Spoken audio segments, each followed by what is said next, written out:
A pretty N64 penny. You see what I did there? Let's get into it. Hello YouTube, N64 here, I'm back. Thank you for tuning in again as always. It is very much appreciated. Unfortunately, we're not going to be able to get to CEX this week. It's Thursday today. Hopefully you'll be watching my Why I Bought the Analog 3D video tonight. And yeah, the week has sort of caught up with me. I'm back at work tomorrow. Pat leave is over now, so it's been a nice time off, but back to the real world, back to the grind. And yeah, I didn't manage to get to CEX. I'm actually going to go on Saturday, and it'll be too late to edit the video really. I'm not going to have enough time, so that'll form part of next week's Sunday video, so I will get down to CEX eventually. Gaming wise, we have our 8th platinum trophy now. We finally completed Deliver Us the Moon. There we are, 100%. Yeah, really enjoyed this game. It's not awfully long. You know, this is actually a Kickstarter backed game. Yeah, really enjoyable. A real nice simulation experience of what it would be like to be in space and on the moon. A nice story, very engaging. I felt like it was perhaps a little short, but to be expected for a sort of Kickstarter game. But yeah, it's packed with a lot of fun things to do. And yeah, relatively easy platinum trophy to get. I did miss a few things and I had to go back, and the way the game's structured, they're sort of in mini sub-levels, so it was a little bit annoying, I think, having to go back to collect some trophies and having to play out the whole level again, but they're not overly long, given the game is not overly long, so yeah, definitely one that I would recommend. I've now moved on to Mafia the Old Country, and yeah, really enjoying this one. I'm not very far into it, so initial comments are restricted to visually impressive, and I do think that the game is a little bit linear, and I had read that that was the case, and it was always going to be, you know, it's not an issue for me really. I haven't got 100 hours to plow into a game like Assassin's Creed Odyssey, which is real open world, lots of areas to explore. I don't have that at the moment, so I don't mind it having a sort of more linear structure and, you know, only a certain direction that you can travel in and so on. That's fine by me. The world feels immersive enough to me, and yeah, it looks good. The story so far seems gripping, so looking forward to seeing how that one plays out really, and I'll feedback how I'm getting on with that and my thoughts of it on the channel in due course. There's been a few pickups. I guess we'll park you on the tripod and show you those. Not an awful amount, not a lot's changed. We're at a stage of my journey now where, you know, there's not going to be as much happening week on week, but we've got some progress, some upgrades to N64. So I'll park you on the tripod and we'll get into that then and have a look at what we've brought in. Before I get into the additions this week, I'll just say, I forgot to mention, Deliver Us the Moon does have a sequel, Deliver Us Mars. Unfortunately, it's download only. There's no physical copy like Deliver Us the Moon. Perhaps Deliver Us the Moon didn't do as well as they'd hoped, so they didn't bother doing a physical release, which is a shame. I know a friend downloaded Deliver Us the Moon and completed it on the back of me informing them about it, and they've gone on to download Deliver Us Mars, so I'm waiting to hear back what they feel the game is like. I feel like it's something that I would enjoy, but it goes against everything I am really. I've never sort of bought a game that's download only, and I don't really want to go down that rabbit hole. At the same time, I don't want to cut my nose off to spite my face and miss out on a good game, so perhaps I will break that trend at last and potentially go down that road. But at the moment, I've got such a backlog to get through, it's not a priority. Like I said, I'm on to Mafia the Old Country. I still need to finish South Park Snow Day when I get the time, and there's other PS5 games I want to work through, as well as cracking on with Mission N64 239, which there will be an update on very shortly. So, pickup-wise, this is my copy of Eyepet and Friends. It's not a game that I ever intend to play, really. A PS3 Essential. It actually needs upgrading. It's not the best condition. I picked it up in that huge bundle. But yeah, in the UK, it seemed to have sold with just a standard disc. This is not an accident. This is just how it's sold. Similar to a lot of first-party PlayStation 3 games, they seem to just fob off standard discs, probably to offload surplus stock as far as I can tell. But when you look around Europe, I found this. This is a German copy of Eyepet and Friends. A nice red disc.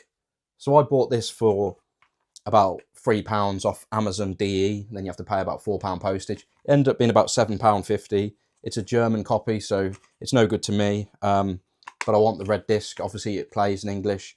It has both the PEGI rating and the USK rating, so it's a valid disc. Also important to note that there is a sort of a different version of this, which is Eyepet and Amigos. So if you spot a red disc, make sure it is Eyepet and Friends, not Eyepet and Amigos. Otherwise, you're technically not getting the correct disc that you would want in this game. And yes, I'm just going to, of course, Frankenstein that and put the correct disc in this game. I don't expect I'll see any of that money back. You know, selling a German copy of a standard disc is going to be terribly difficult. But now, at least as a collector, from my point of view, I've got a red disc in an English case, so that can go back on the shelf, pride of place, forget about it, one less issue to address, and we're getting ever closer to that full PS3 Essentials set, English where possible. And yeah, there's going to be a big update on the Essentials soon, but for now, that's one of the small issues resolved. A red disc in Eyepet and Friends, and now a German copy with a standard disc that I've got no use for, and I'll probably get nothing for, but hey-ho, as a collector, that's that issue resolved, like I said. The only other pickup as well, Penny Racers on the N64. Really happy with this. I was looking for an upgrade. Well, not actively looking, but it was one on my upgrade list. There's not an awful lot on my upgrade list now, but this is definitely, or was definitely, one of the ones that was on there.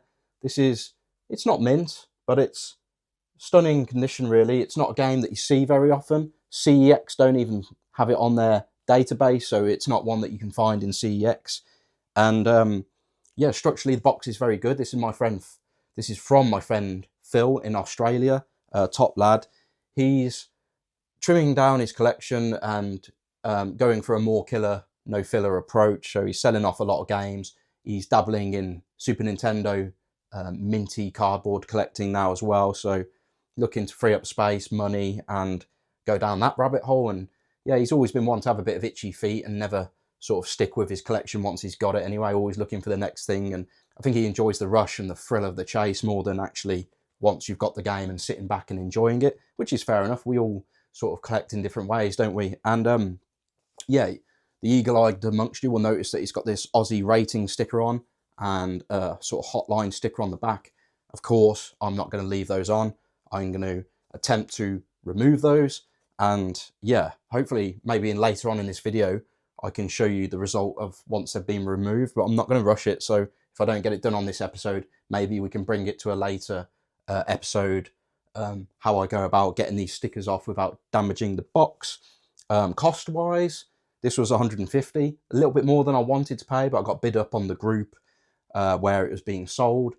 Understandably, somebody else wanted it. It's in great condition for this title. You don't see this title all too often, really, never mind in this sort of condition.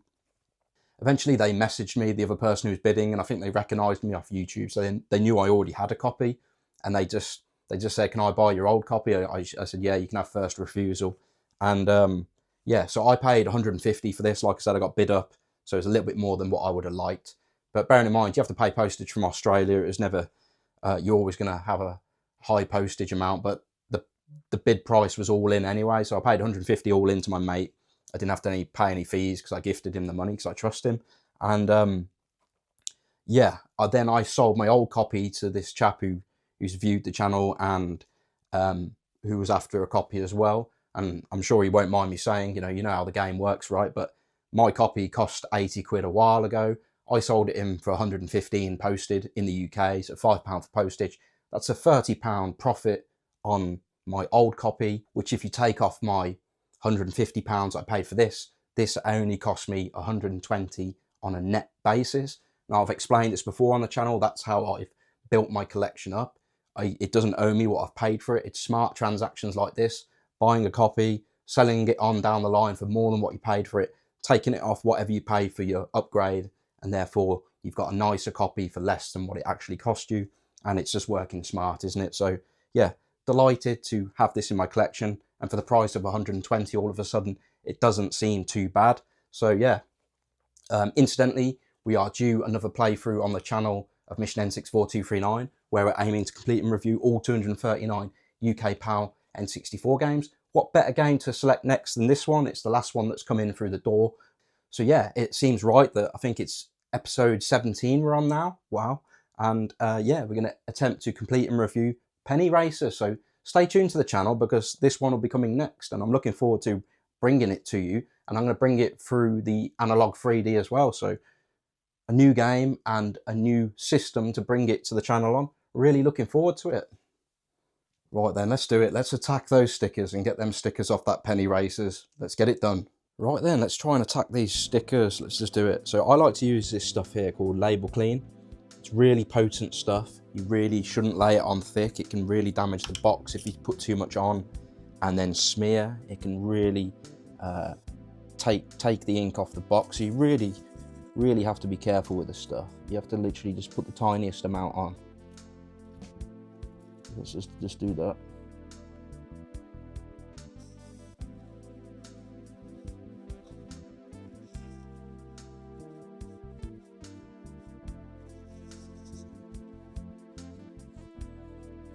Alright, so just let that soak in for a bit.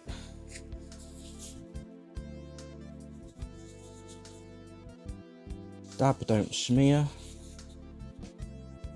Just let the sticker absorb it.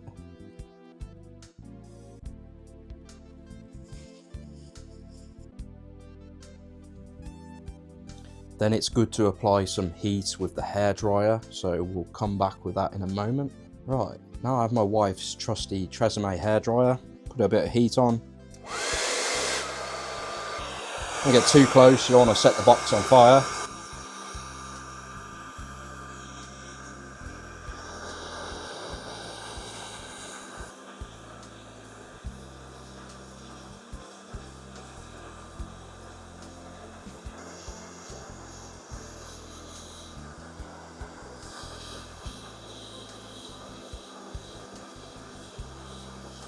I'm just going to try and lift up one of the corners and see how it goes from there.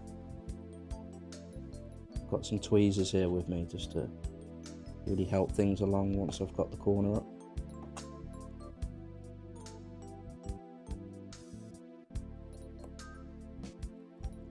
Yeah, see the full sticker's not coming, unfortunately, so we might have to sort of repeat the process unless we can get some more joy from this corner.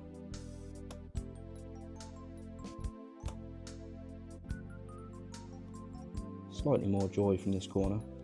See, it's coming up well, it's not pulling the box art with it, but yeah, it's quite a tiresome process to get stickers off sometimes. They're not always willing to come off easily.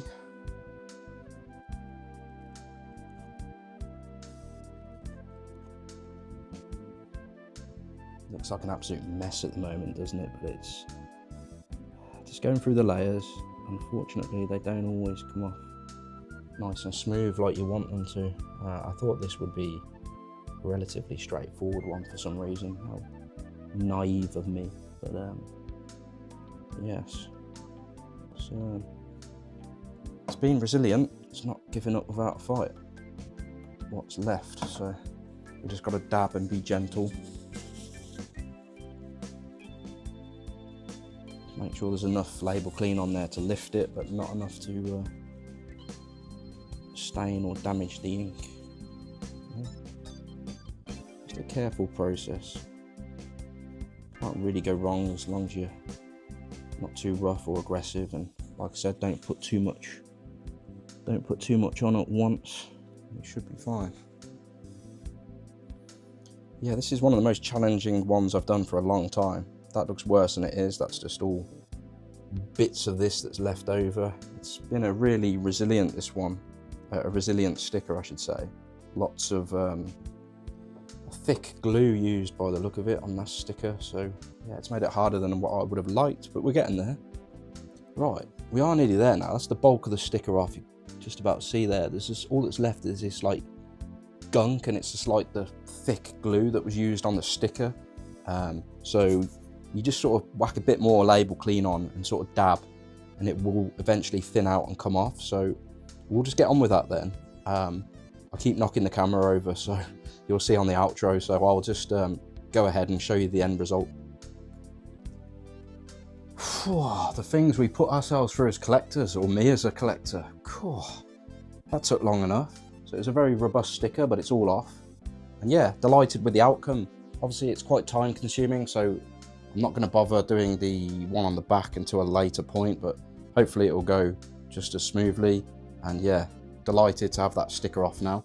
Can't wait to send a picture to my friend in Australia to show him how much better it now looks. And yeah, I think I've earned a bit of time to sit down and actually play penny racers on my analog 3D here, which I'm delighted with. If you haven't watched the video on that, on why I bought it, you should probably check it out. It's such a great piece of kit. It's a great piece of kit, and it's just my initial impressions and why I bought. And yeah, I won't put any gameplay of it on because I'm just going to bring it to the channel complete and reviewed for my next episode of Mission N64 239. So I'll park you up on the tripod then, and we just better get into a bit of an outro. So that is it, guys, for this week. I hope you enjoyed it. If you did, please drop a like. And yeah, delighted with how Penny Racers has turned out. It's in fabulous condition. And yeah, just need to attack that sticker on the back. So let me know if you've enjoyed this sticker removal process. And if you did, I'll try and integrate that later to a video somewhere, or just do a bespoke episode on that on it in its own right. Just let me know. And yeah, delighted with how things are looking. That's another upgrade into the collection, and one less that I'm not exactly actively looking for N64, but one less that I'll need to look for if one shows up. And delighted with the slice of red. I know it doesn't mean a lot to a lot of people, fodder and then just a red disc, but I'm fussy. I want things to be as they should, and we're inching closer now to that full essentials set. English where possible, correct discs where possible. I think there's just one sorcery that there's no essentials disc anywhere to be found, so just the one that cannot get a red disc. And yeah, really happy with how that journey's playing out, and there's a big update on that coming soon, so stay tuned. Also stay tuned, because I'll endeavour to complete and review Penny Racers and bring episode 18 of Mission N64 239 as we complete our 18th N64 game and review it in the process. Looking forward to this one. If you're new to the channel or a returning viewer and you're not yet subscribed, please consider doing so. It really helps me out. Thank you for watching, everyone, and I'll see you on the next one. Right, we are nearly there. That's pretty much the bulk of the sticker actually off now. Can't really see in that light. All that's left is this like gunky sort of, whoa, cut.